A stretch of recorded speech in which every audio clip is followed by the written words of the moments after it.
and welcome to another episode of Fully Charged. Now, I just want to explain quickly, this has nothing to do with electric cars, but there is going to be a little bit of a sabbatical in this series because I just won't have time to make any new episodes because I'm going to be working full-time on a television series called Red Dwarf.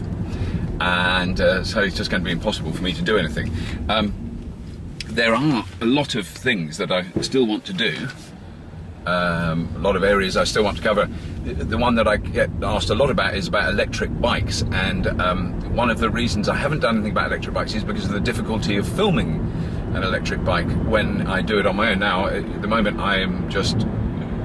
there's no crew involved in doing what I'm doing now. I can shoot it on my own.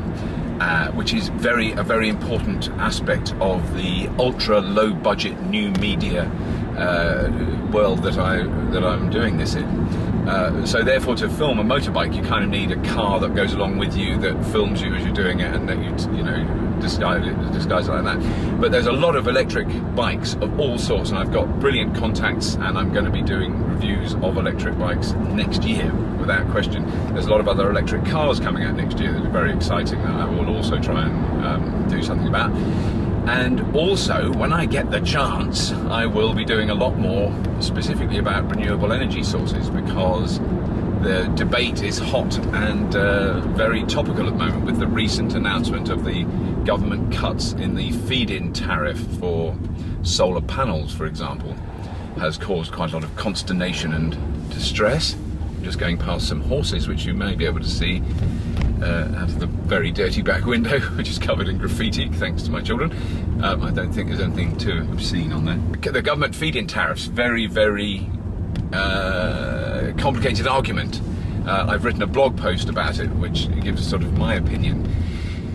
Here's a quick point. I very often get the very easy knee-jerk reaction, it's all right for you because you're so rich and you can afford to do all these things, which is, in my particular case, not true, but it doesn't matter.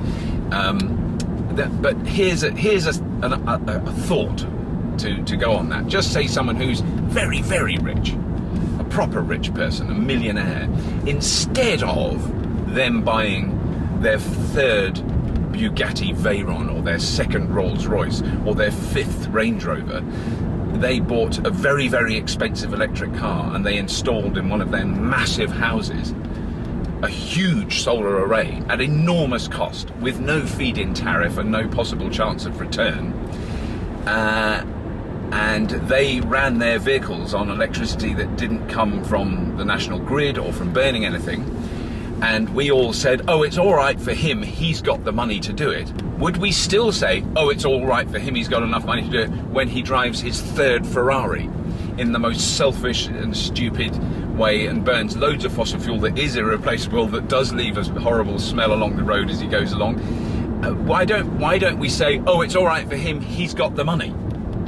So I actually want to defend wealthy middle-class people who strike an eco-pose and eat their beautifully expensive imported salad while their very expensive solar panels are generating a lot of electricity on the roofs of their very expensive houses. I think they're brilliant. What about the rest of us?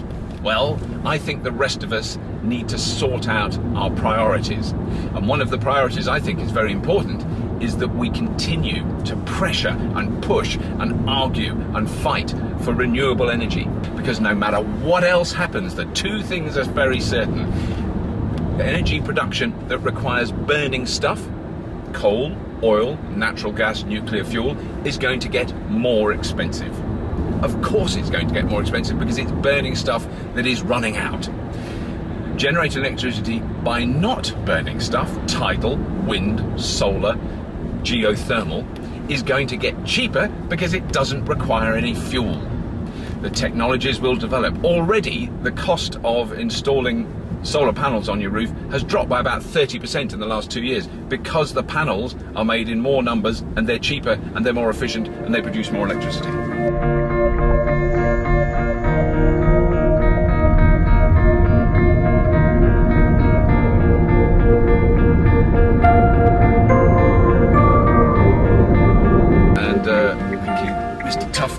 tufty Land Rover man, he's very cute. He's burning some fossil fuel and he's happy doing it. Now, I should just say that I'm driving the Nissan Leaf. It's done 8,307 miles so far, of which I would say, I think it's fair to say 5,000 of those miles are purely solar powered. So 5,000 of those miles effectively, in terms of fuel costs, the cost was zero. British Gas, who installed the panels on my roof, who up to now would have installed panels on anyone's roof, who knows what they're going to do.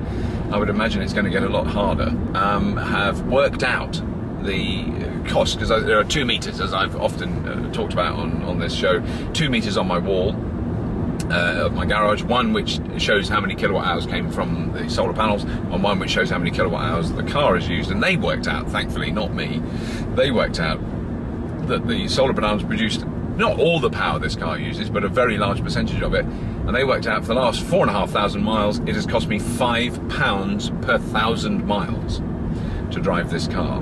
That's the actual cash money I've had to pay my electricity supplier for the electricity that's gone into this car. £5 for every 1,000 miles. I cannot quite picture a car with an internal combustion engine that is going to get that kind of fuel economy. But there are obviously the costs of installing that, and I did a comparative cost of a £40,000 car, a little bit like the one that's just about to pass me now. A great big hefty Range Rover, and a £40,000 car is driven for 100,000 miles will cost £27,000 more to drive 100,000 miles than this car and solar panels, which, if with no subsidies and no government grants and no nothing, would cost you around £40,000, a little bit less. And I compared it to a large Mercedes SUV, which costs £40,000, and then you've got to put petrol in it for 100,000 miles. I didn't count the servicing on either vehicle, because I know that the servicing on the large internal combustion engine would be much greater. So in fact, you'll have a saving. It's very safe to say you'll have a saving of about £32,000 to £35,000 over 100,000 miles if you've got the sort of money to pay for a £40,000 car. Well, believe me, there are a lot of £40,000 and more expensive cars on the roads of the UK now. People buy those cars and they don't go, well, what's my return going to be over the next 10 years? Because, you know, that's an expensive outlay. Rich people don't have to think like that. So rich people have no right. If you know someone rich and they don't have solar panels, they're scum. So I'm really thrilled. I've been driving this car now since April this year. We've done 8,313 miles now. And I've regularly got over 100 miles on a charge. The cold weather, it's now, what's the temperature at the moment? I'm looking for, I can't remember where the temperature shows me. Where do I see temperature? Somewhere. There, up there, 13 degrees. So it's 13 degrees centigrade outside today. A bit of sunshine, so it's not hot, but it's certainly not freezing cold. I have noticed so far zero reduction in range in the car. I'm sure when it's very, very cold, the range will be reduced. And certainly if I put the heating on, I'll do that now. Let me see what it's like without it. Okay, so when I don't have the heating on, the range is telling me I've got about 86 miles left in the tank. When I put the heating on, it goes down to 78. So it is a reduction, it's a big reduction, but it's not a catastrophic reduction. It doesn't go from 86 miles to 1 mile. That would be bad. And that would mean electric cars simply don't work. And that would mean Jeremy Clarkson was 100% right. But when I look at this little range indicator with my heating on, and I'm not going to run out of batteries in 2 seconds, then I know Jeremy Clarkson is a massive overgrown windbag. Charming, funny, very, very professional, but completely and utterly misinformed. And that gives me deep, deep, almost sexual pleasure. Anyway, that's enough from me. I've been waffling on too much. I've done my jobs now, I'm going back home. If you have been, thank you for watching.